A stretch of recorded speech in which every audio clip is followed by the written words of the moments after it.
รื่องน้องไล่กับน้องตุ๊กนี่บ่เกี่ยวน้องไล่น่ะมีแต่ฮักแพงกันแบบพ่อแบบลูกนี่เนาะ แม่นๆเราก็เว้าอยู่เฮาก็ชุมเฮาก็ฮู้อยู่ ส แล้ ม ว มติว่าชีวิตของชุนี้ โดย พวกลูกก็จะฮู้ FC ก็จะฮู้ โดย เนาะแต่น้อยๆแต่บ่ทันเอากับวันไสกับพ่อแม่ก็เป็นผู้ดูแลเจ็บไข้ได้หนาว โดย บ่ว่าแต่อีตุกอีติ๊กอีน้อยๆนั้น โด มั ย นก็มาอยู่นี่กินนี่เงินคำบ่มีพ่อแม่ ก็คือลูก ก็คือหักแพงคือลูกคือเต้าแต่ว่ามันเป็นมานี่แล้วก็ มันเป็นไปบ่ได้ หนึ่งมาก็พอกับภูมิใจเนาะที่ว่าเขาได้กันก็ดีอยู่เพราะว่าเป็นห่วงยังชีวิตนํอยู่นี้ โดย คันบ่มีมาก็เจ็บไข้ได้หนาวมากอ่ะอีพ่อบัดนี้เอาแล้วเนาะมันจะเงินคำแก้วก็ละเอียดก็สัมภาษณ์เพิ่นอีกเงินคำแก้วก็ได้ให้ผู้นี้มีชีวิตชีวาให้อยู่กินบ่ให้เบิ่งปากชาวบ้านว่าจังซะ โดยโดย แต่สิรวยบ่ก็บ่รวยแต่ว่าพอได้แก้ชีวิตตามทุกข์ตามยาก อยู่ไปตามประชาหั่นแหละ โดย มันเคยเว้าหั่นแหละ คันพอก็คือชุมลูกฮู้คือทาง FC ฮู้ โดย พออยู่เนาะมันบอกบุญคุณก็พอแท้แต่ว่า พ่อก็ ความใกล้ชิดที่แท้บ่มีเนาะเอาไปเอาลูกเอาเมียคนอื่นบ่ เป็นคนอื่นว่าจัง โดยแม่ เป็นคนอื่นก็บ่เพิ่นว่าโต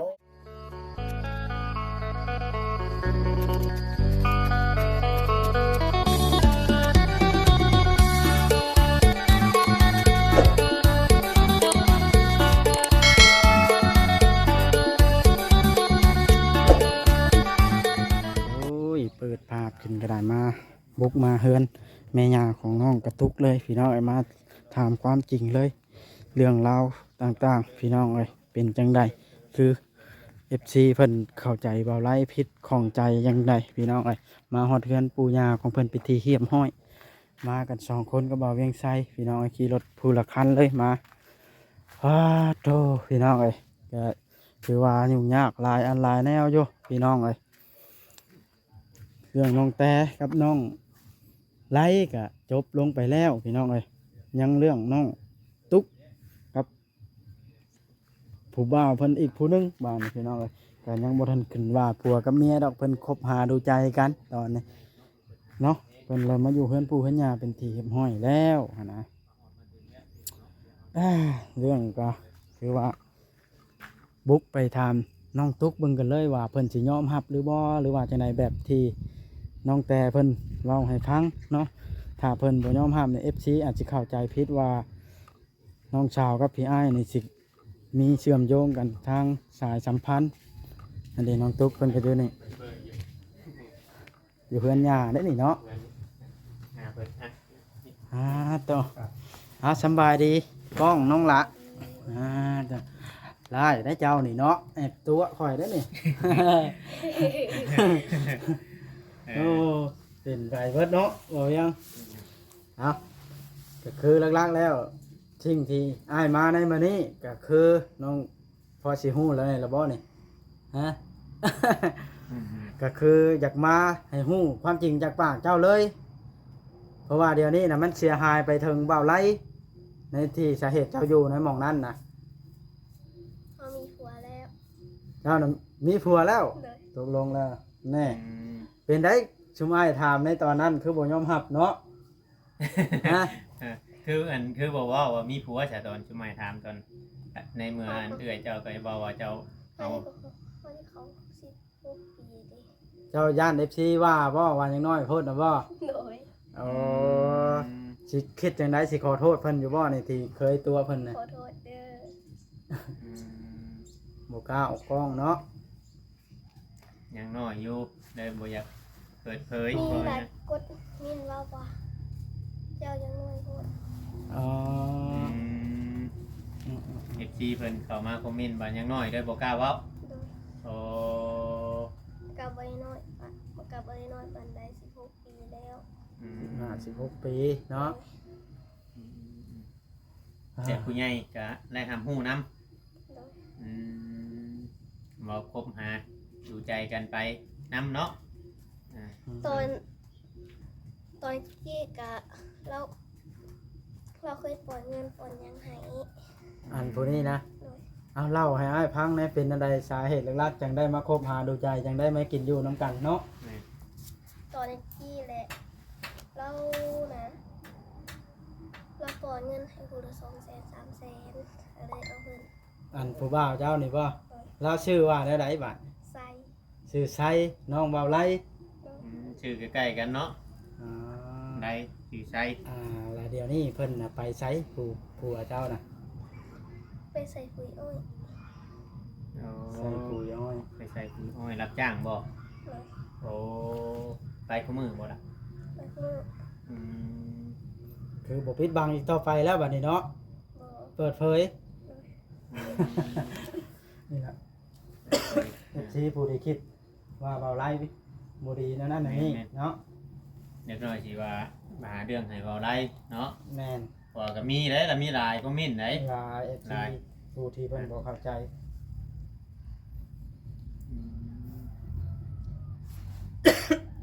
บัดนี้คู่มือนี่เจ้าขึ้นมานอนนี่พี่บ่นอนเฮือนหญ้าพี่บ่ ลงไปนอนพุด อ๋อมันก็นอนอยู่พุ่นเนาะ เลย อืม ผีที่อายุเพื่อนอยู่ อืม เห็นเพิ่นอยู่บ่ เดี๋ยวอายจะบ่ เห็นอยู่ ไม่เลืออืมอันใดพี่น้องเลยก็คือสิใครก็ของใจกับมันFC หลายๆคนคือว่าผู้รักผู้ใหญ่เมื่อในเมื่อน้องเพิ่นเขาไปเห็นในคอมเมนต์นะครับว่าแนวทางที่ว่าน้อยๆแล้วก็น้องเพิ่นได้บ่กล้าบอก โอ้ยแล้วเว้าพวกรักผู้ใหญ่ฮอดกันละบ่ถ้าเจ้ามาอยู่กินน้ำกันนะ เนี่ย ยังสร้างเป็นสบายเลยเนาะมีแต่ว่าเบิ่งกันว่ายังคบกันอยู่ฟังเว้าเลยเนาะ แม่นกำลังอยู่ในระหว่างคบกัน คบหาดูใจกัน แม่น โอ้คันสิอยู่น้ำกันไอ้ลีแหละบ่อยากให้เฮ็ดแบบเบาไล่ครับน้องแต่เนาะมันง่ายเกินหั่นนะ เฮาบ่เฮ็ดเลย ฮะ เฮาบ่เฮ็ด เพราะว่ามันง่ายเกินไปจากเลิกแล้วเลิกปุ๊บไปแบบนี้นะมันละ มันไวเกินเนาะ แม่นมันแบบเป็นยากคือง่ายคือยากแบบนั้นโอ้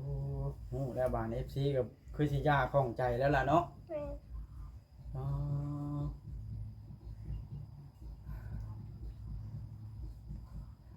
สั่งตัวเนาะตัวแต่เฮาเป็นว่าเปื่อยแต่เฮา ก็หมู่มานอนน้ำว่าซั่นหมู่ FC แล้วเพิ่นชงใช้บาดนี้หมู่อยู่ไสเพิ่นว่าคืออยู่กันกับพี่อ้ายสองคนน่ะเพิ่นว่าแล้วเว้าไล่เป็นผู้เสียหายบาดน่ะบ่แม่นทอด FC ได้ค่อยก็คิดได้ตอนทำอิฐเนาะ แม่นแม่น แต่เฮาก็ยังคิดได้เก็บว่าเฮาบ่ฮู้ในอัน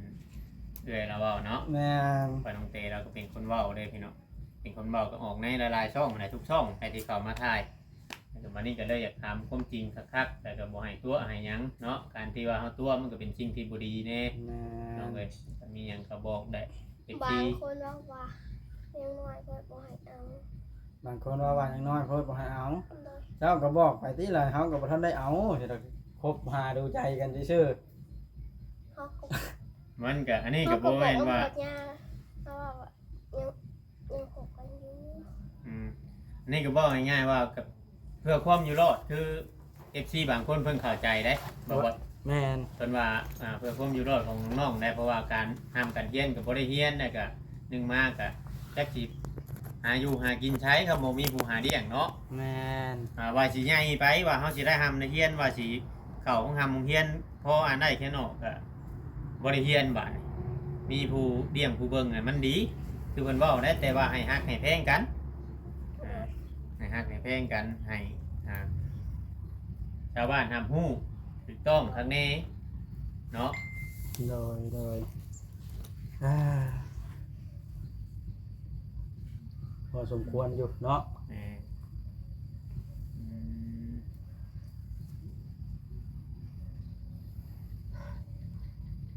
แต่เจ้าก็เคยไปเห็นเบี้ยน้ำดาวบ่มันเคยไปเห็นเบี้ยน้ำผัวบ่ อยากไปปลูกอ้อยอยู่ เพราะมันปลูกอ้อยน่ะเฮ็ดไรทำใช้ปุ๋ยนี้ใช้บ่ได้เนาะใช้ปุ๋ยฉีดยานี่บ่เฮ็ดได้เนาะ แต่ว่าอยากตาย ย่านตายอยู่ เพราะเอาแต่ข่อยยังบ่กล้าได้อันฉีดยานะทำใช้ปุ๋ยนี้เข้านะข่อยเคยใช้อยู่ฉีดยานี่ยังบ่เคย อืม แสดงว่าเราก็ไปดูมันไว้ง่ายๆใช่ผัวเราก็แบบว่าไปหาเฮ็ดเวียกเฮ็ดงานคุมื้อบ่ได้อยู่หรอกคำเฮามาสายๆแบบนี้น่ะบ่พอดอกเนาะดาเนาะนอกจากมือวันหยุดเราบ่มีงานเนาะ เลย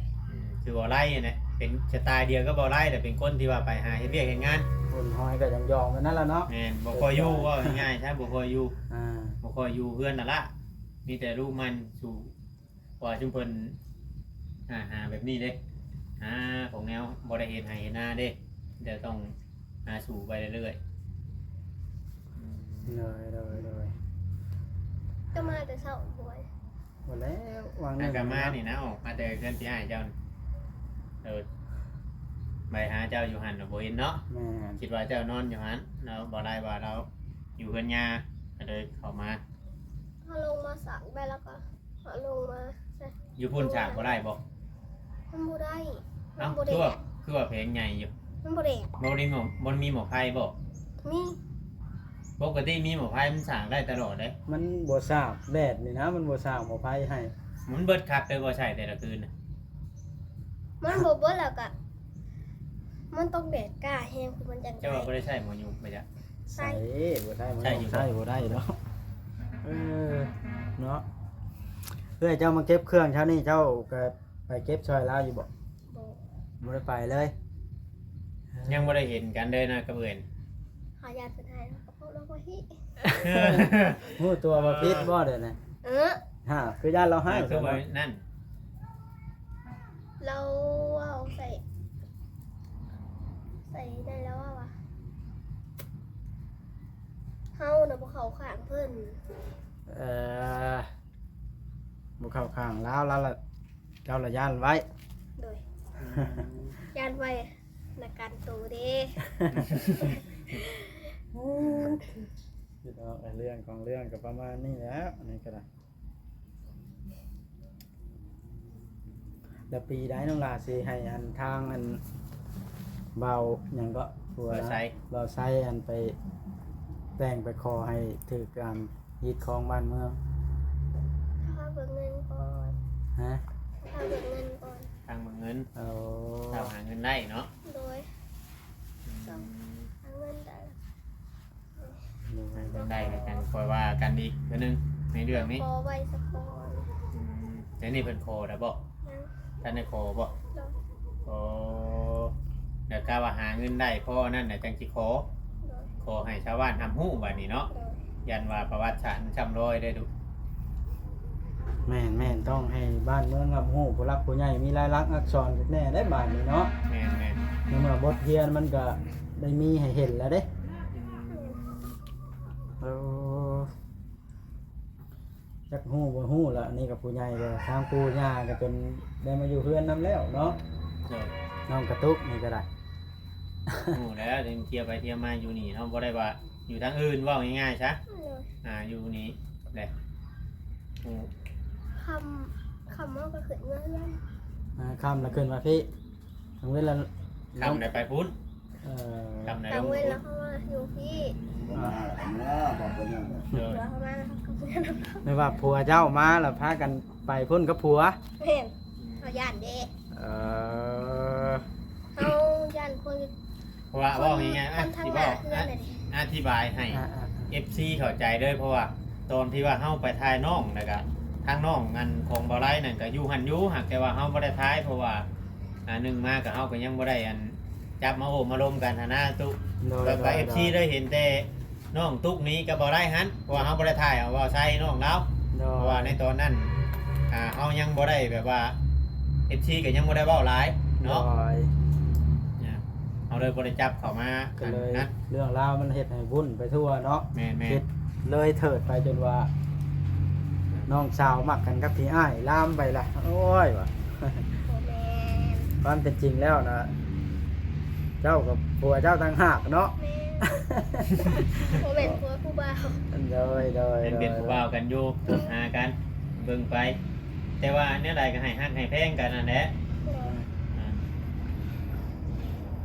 โมเมนต์เด้บัดนั้นเพิ่นหาเดี่ยงใหญ่ได้อวัดคือจะไปแต่ไปแต่บ่ได้ได้อแบบ บ่ไป บ่ให้เฮ็ดเด็ดขาด มอยเฮ็ดเด็ดขาด มันบุกหักเนาะ มันโมคักมันเป็นโมงามเด้เจ้าก็เจ้าฮู้อยู่แล้วว่าชุมเจ้าฮู้อยู่แล้วว่าชุมเจ้ามาอยู่น้ำเพิ่นน่ะตั้งแต่น้อยๆคือเบาไรนี่เจ้าเข้ามาอยู่น่ะ ยังชำประมือนี่เนาะ โอ้ยตั้งแต่ยังนุ่งเสื้อผ้ายังบ่เป็นมาอยู่น้ำเพิ่นอันนี้เพิ่นเดี่ยงใหญ่แล้วเฮาก็ ต้องรู้จัก โดย สร้างเป็นนั่นเนาะให้สิคิดสิฟันเรื่องนั้นน้องแต่กับเบาไล่กันเนาะ แม่น มันยังเป็นไปได้นะ เรื่องของเรื่องมันบ่แน่นอนเลยดิอันนี้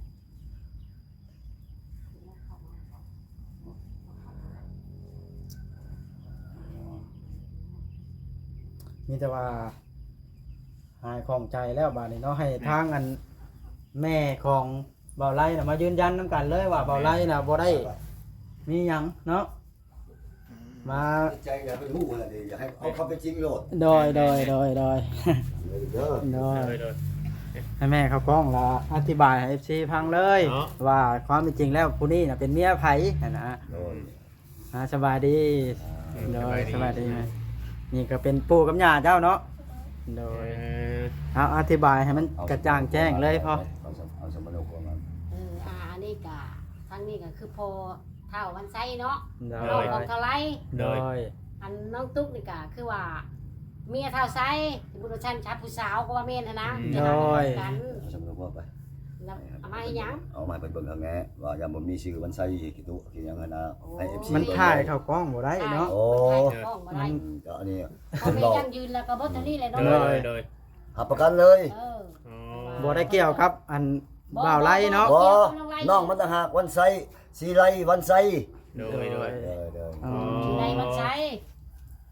เรื่อง ว่า ของ นี่ เรื่ เล อง ยคือว่าถ้าสิไล่นี่บ่ได้เกี่ยวกับน้องตุ๊กนะ โดย คือว่าเป็นเบื้องหนึงแล้วเป็นน้องเบื้องหนึงแล้วเป็นลูกมันเนาะ แม่น ได้อันนี้ก็ขอโทษขออภัยทาง FC ทั้งหลายเนาะ โดย ทางผู้ใหญ่ใจดีเพิ่นอันนี้ก็ขอโท โด ษ ย ขออภัยเป็นจังได๋สิผ่านมากอะเขาก็ว่าเอาแล้วมีหยังก็ส่งกันยื่นกันบ่มีเงินก็ขอผู้นี้น่ะก็เอาให้ โดย บัดเฮิงๆไปแล้วก็แม่ก็แจ้งแล้วบัดฮู้มาแล้วก็มันก็คือว่าแหละมันผ่านไปแล้วก็แม่ก็เลยเว้าว่าแม่ก็เลยปรึกษานำในบอกในบ้านเพิ่น โดย ว่าเฮ็ดจังได๋เขาคบกันแล้ว อ่า คบกันเพิ่นก็เลยให้โอกาสว่าตอนนี้น่ะก็นางตุ๊กกับแม่น่ะก็ยังน้อยอยู่ โดย แล้วมีหยังมื้อหน้ามื้อในเฮาจังค่อยเคลียร์กัน อ๋อ เฮ็ดของขอตามพิธีของประเพณี อ๋อหากแต่ทั้งอันหลายๆคนบ้านนี่ฮู้อยู่เนาะ ฮู้เบิดแล้วฮู้เขากันจะตั้งมีพร้อมแล้ว อ๋อ เพราะว่ามาอยู่บ้านนี่เพิ่นก็มีหลักการเนาะ โดย ถ้าว่าไผที่พบกันหรือว่าเป็นผู้บ่าวผู้สาวหรือว่าเป็นคู่ผัวเมีย โดย ก็ต้องมีเลยอักษรน่ะนะเพิ่นเว้าหั่นนะ บ่ ต้องให้มี อย่ามัน ผู้รัก คน ผู้ให ละ ญ่ คนละ ยา มา เนาะ ผู้รักผู้ใหญ่มันต้องทำฮู้นำหั่นนะบ่แม่นได้สิว่าเอาสบาย มีภรรยาพ่อแม่ขอยืนยันหับประกันเต็มที่ มีแต่ 100%เลย มีแต่ว่า FC ผู้ที่เพิ่นบ่เข้าใจนะให้เข้าใจไหมเนาะ โดยเพิ่นเข้าใจไหมเรื่องน้องไล่กับน้องตุ๊กนี่บ่เกี่ยว อืม น้องไล่น่ะ มีแต่ฮักแพงกันแบบพ่อแบบลูก แม่ นี่ น เนาะ แม่นเราก็เว้าอยู่เฮาก็ชุมเฮาก็ฮู้ โดย แล้ว สมมุติว่าชีวิตของชุนี้ โดย พวกลูกก็จะฮู้ FC ก็จะฮู้ โดย เนาะแต่น้อยๆแต่บ่ทันเอากับวันไสกับพ่อแม่ก็เป็นผู้ดูแลเจ็บไข้ได้หนาว โดย บ่ว่าแต่อีตุกอีติ๊กอีน้อยๆนั้น โด มัน ย ก็มาอยู่นี่กินนี่เงินคำบ่มีพ่อแม่ ก็คือลูก ก็คือหักแพงคือลูกคือเต้า แต่ว่ามันเป็นมานี่แล้วก็ มันเป็นไปบ่ได้ หนึ่งมาก็พอกับภูมิใจเนาะที่ว่าเขาได้กันก็ดีอยู่เพราะว่าเป็นห่วงยังชีวิตนํอยู่นี้ โดย คันบ่มีมาก็เจ็บไข้ได้หนาวมากอ่ะอีพ่อบัดนี้เอาแล้วเนาะมันจะเงินคำกำแก้วก็ละเอียดก็สัมภาษณ์ผู้นี้อีกเงินคำกำแก้วก็ได้ให้ผู้นี้มีชีวิตชีวาให้ได้อยู่กินบ่ให้เบิ่งปากชาวบ้านว่าจังซะ โดยโดย แต่สิรวยบ่ก็บ่รวยแต่ว่าพอได้แก้ชีวิตตามทุกข์ตามยาก ไปตามภาษาหั่นแหละ โดย ที่มันเคยเว้าหั่นแหละ คันพอก็คือชุมลูกฮู้คือทาง FC ฮู้ โดย พออยู่เนาะมันบอกบุญคุณก็พอแท้แต่ว่า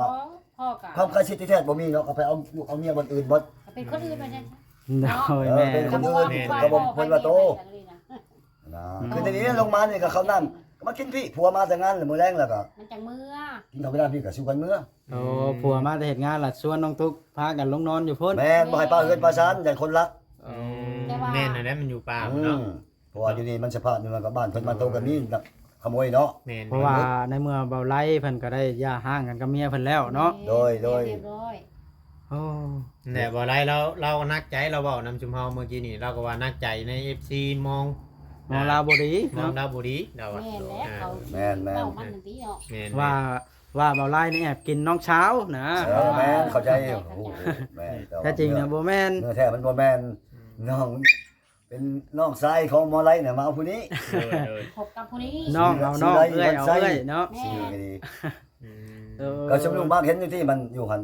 เห็น แน่ แต่ว่าคิดว่าเพิ่นไปเล่นน้ำอ้ายซื่อ FC ก็คิดอย่างนั้นคือกัน คิดว่าเราไปเด่นน้ำไม้น้ำยางกันนะ อ๋อบ่ เอ แม่น อน้องกระตุกก็บอกว่าบ่ได้มีไผเนาะมันเลยเฮ็ดให้ บ่กล้า สับ บอก สนนะนะมัน กล้าบอก ก็ชวนว่าออกนอนคนละบ่อนเนาะเป็นที่ตัวเขาอะแม่อย่างคือ สาเหตุที่ว่าพวกตูบหลังนั่นขึ้นว่าง่ายๆใช่เนาะ แม่ อยู่ไผอยู่มัน อ๋อ แต่ว่ากินน้ำกัน ผู้นี้เพิ่นว่าปลุกให้เพิ่นนอนกับหมู่นะโอ้ยเป็นไปได้บ่ มันจะว่าสั่นบอกเพิ่นจะเชื่อที่ผัวก็ว่าผัวเนาะมันบอกกันบ่ดีเพิ่นได้ยังไง เลย พ่อแม่ก็บ่ตี มันเสียอะไร เสียบไอ้ไร เอาอ่ะเป็นหยังเฮือนหลังบักใหญ่คือไล่ให้น้องออกไปนอนอยู่หันหั่นนะเพราะว่าพอรักใหญ่เพิ่นก็เฮ็ดให้อยู่นำกันหั่นนะ แถมเพิ่นว่าน้องแต่เพิ่นมาพิษให้กันเลยหนียันเว็บซีกับทรงชัยเกี่ยวกับเรื่องแบบนี้นํฮะอีกอย่างผู้นี้ก็ทะเลาะกันกับเอื้อยอยู่แล้วหั่นนะเพิ่นละทรงชัยไปเบิดว่านะหั่นนะเมื่อได้ยินแบบนี้แล้วก็คือสิแจ้งแล้วเนาะ แม่น คือสิ พ่อแม่เป็นผู้ยืนยันให้รับประกัน 1,000% เลย กันตัวนี้ ๆเด้ นะ อ ว่านางตุกนี่ พบกับทาวันไซ เอากับทวันไซแท้น้องของเท่าสีไร โดย เชื่อแค่นั้นแหละไอ้ว่าจ้ะ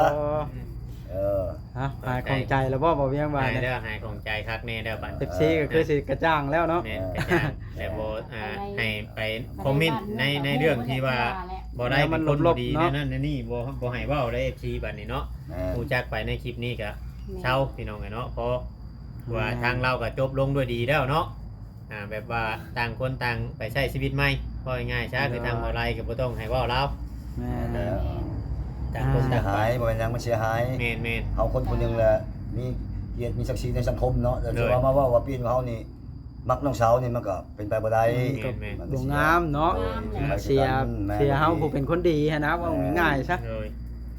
กันว่าบ่นี้เนาะเลี้ยงน้องจะคนมาอยู่นำอะไรนี่ โอ้ยเรื่องนี้นะคนเว้ามาแล้วค่อยบางนาวแต่เลยมันแบบว่ามันหดหู่ เกินชนอะไรได้บักไรเป็นเว้าได้ ยิ่งน้อยจนเอิ้นมาพ่อนะผู้นี่เนาะ แม่พ่อ ไปอิ่มน้อยนะ นึกว่าค่อยไปทำพลาดถามเขาจะใช้เขาบอกว่าขึ้นฮอดพี่อ้ายบ่เคยตีเขานะบ่เคยตบตี แน่คิดเอาบ่ทันแล้ว อุ้มไปใส่กัน เขาขึ้นฮอดอยู่แล้วทางกินฮอดน่ะมันหักเด็กน้อยบ่จักหยังเนาะ แม่นบ่ที บ่จักหยัง มันเป็นน้ำ เขาบ่ได้จักได้ว่าเลิกกัน พอ เนี่ย แล้วหมดแล้ว เด็กน้อยพูดน้อยๆมีแต่ว่ายันแยกกันอยู่เด็กน้อยซื่อ หมดบ้านหมดบ้านพระคืออีต้นบักไรเนาะไปนอนดงนอนป่าเที่ยว10คืน20คืน เพื่อเลี้ยงน้อง ก็ผัวอีนี่ผัวมีรถพอร์ตลูกหักเอามาเอาให้ไว้ใช้แล้วก็หาเงินแบ่งกันเพิ่นในเฮานำ ก็ย้อนว่า ก็สาธุย่อมือนะเพิ่นลูกหักก็ดีเพิ่นก็อีต้นสงสาร เลย จะเอารถพอร์ตมาให้ รถน้อย แล้วก็เลยไปทำงานเทื่อก็นอนลางเทื่อก็7-8คืนลางเทื่อก็10คืนลางเทื่อก็ไปกลับก็มีบ่ให้บ่ถึก เลย ว่ากันนั้นซะ จบแล้วบาดในเรื่องเนาะ จบแล้วจะหายของใจ ห้ามหาก้าวหากันอีกเนาะ นี่แหละ แล้ว ตรงเลย จบแล้ว ถามความจริง จะแจ้ง FC เพิ่นให้ฮู้ขาดโต โด พ่อแม่เป็นผู้ยังยืนให้ เลย ว่ามันบ่แม่น เลย ว่านางอันนี้เอากับเท่าวันไสแท้น้องเท่าสีไรแท้ เลย น้องตุ๊กกะบ่ให้ตัวเด้อบัดนี้เด้อไปมาถามยังก็ให้บอกเพิ่นจับดี บ่ต้องตัว เอ้ย ขอโทษเพิ่น ไม่ตัวแหละมี เป็นตัวอีกบาดนี้เพิ่นบ่แพงได้เนาะ กันเอาก็เป็นยังเอาก็คือกันกับลูกคู่เนาะ แม่น กันบ่เอาอีแท้กับอีทุกมันก็สมากันแม่ว่าขอโทษนำลูกนำเต้านำ FC เพิ่นทั้งหมดเนาะ เลย บ่เจอกันมาเขาว่าเงินคำเงินแก้วมาก็เขาขอก็บ่ให้ ก็ซ้ำได้ เอ กิน อก็เลยเอาผัวแล้วก็ผัวก็ให้เทื่อ700,000 800,000เทื่อ200,000เอาไปได้แต่ดีนะ เลย พอเลี้ยงลูกเลี้ยงเมียไปพอมาลูกเมียเบิ่งปากเบิ่งชาวบ้าน แม่น ว่าซั่นซะ เลยดีแล้วว่าไงว่าดีแล้วนะมีผู้เลี้ยงผู้เบิ่งใครกลัวเฮาไปอันนั้นแฮงกระเต็กแหละมีผู้เบิ่งนี่ดีที่สุดเลยพี่น้องเอ้ย เรื่องเป็นแบบนี้มาแขกคนมาฮะบ้า โดยนั่นได้มาเวียงบาดนี้ แม่นก็สิประมาณนี้แหละ โดย เฮาก็ฮู้จักเรื่องจากราวจากพ่อของบ่ได้เอง แม่นจากปากของพ่อกับแม่เลย เอง แม่ เนาะ ปากน้องตุ๊กพร้อมยืนยันขาดเสียแต่บ่เห็นผัวน้องตุ๊กซื่อๆเนาะ เลย แต่ว่ายืนยัน 1,000% 1,000% เลย โด เลย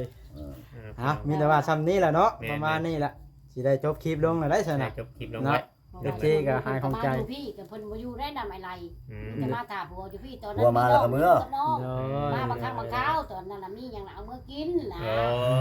ตอนนั้นตอนที่ว่ายังอยู่ร่วมกันหลายคนเนาะ แม่น โดย ก็บ่มีพ่อมีแม่คือเขา แล้วมา พี่แท้คือกัน นี่แหละมา นี่คือกัน มือ แม่นหั่นแหละเด็กน้อยมันก็ต้องมีผู้เบิ่งนะ แม่นแหละ ก็ชุมเจ้าหั่นแหละหลัก เจ้า ๆแล้วก็ เจ้าบ่ให้กินก็บ่ได้ลูก แม่น เจ้าสิได้กินลูกเจ้ามาเด้อันนี้เมียเขา แม่นแหละ ต้องมาเลี้ยงหมดคืออีเม็กแท้ๆแล้วก็อีที่ก็บ่แม่น บ่ได้ บ่แม่นเรื่องดังเขาแต่พอเบิ่ง ไปชง แม่นแม่น มีแต่ว่าเพิ่นเอาเป็นลูกอีกผู้หนึงนะเดี๋ยวนี้ โดยโด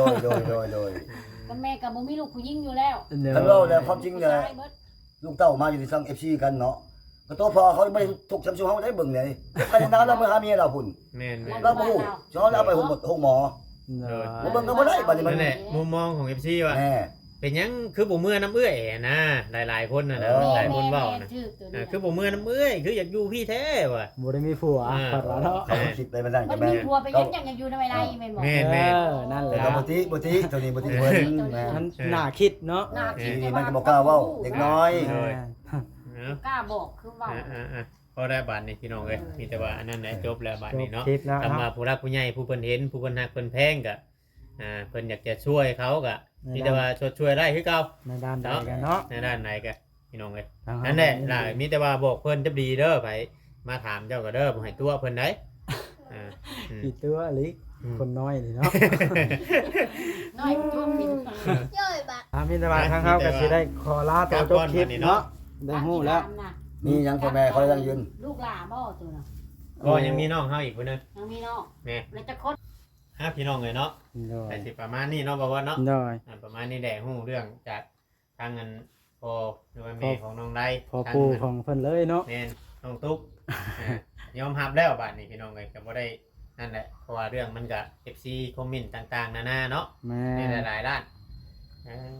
มีแต่ว่าขอมกขอบใจทั้งพ่อเด้อที่มาชี้แจงให้ฟังเนาะนะ สบายสบายดีเด้อ ไปดีเด้อทุกเด้อเอาไว้ให้มา พี่น้อง เอ้ยเนาะ ได้ยินว่าเพิ่นบอกกันคุยก็จำลูกจำเต้ากัน แม่ก็ โดย แล้วมีพ่อมีแม่ใช้ปูยาเนาะ พี่น้องไอ้ก็ประมาณนี้แหละเนาะเข้ามาก็ได้ถือว่า FC คือสิหายห่วงและก็หายของใจเรื่องของเบาไล่กับน้องกระตุกกันเลยพี่น้องไอ้เพิ่นก็บ่ได้มีหยังเกี่ยวข้องกัน เพียงแต่หักแพงแบบลูกแบบเต้า ถือว่าคลิปนี้เป็นคลิปตัดสินที่ FC คิดบ่ดีกับเบาไล่พี่น้องเอ้ยก็คือเนื้อเรื่องกันในคลิปเลยพี่น้องเอ้ยตามที่ได้ถ่ายลงไปเอาโอเคพี่น้องเอ้ยคลิปนี้ถ้าเกิดว่าผิดพลาดประการใดบ่ม่วนนวลหูหรือว่าอันใดบ่สมมาพาควรทางเฮาก็ต้องกราบขอโทษขออภัยที่นำเสนอคลิปออกไปคอมเมนต์ติชมกันได้พี่น้องเอ้ยโอเคพี่น้องเอ้ยอยู่ดีมีแฮง FC เบิดสู่ขู่สู่คนนั่นล่ะเบิดสู่หม่องสู่บอนที่เข้ามาเบิ่งมาชมคลิปนี้จังใดก็ขอให้ทุกท่านอยู่ดีมีแฮงสุขกายสบายใจ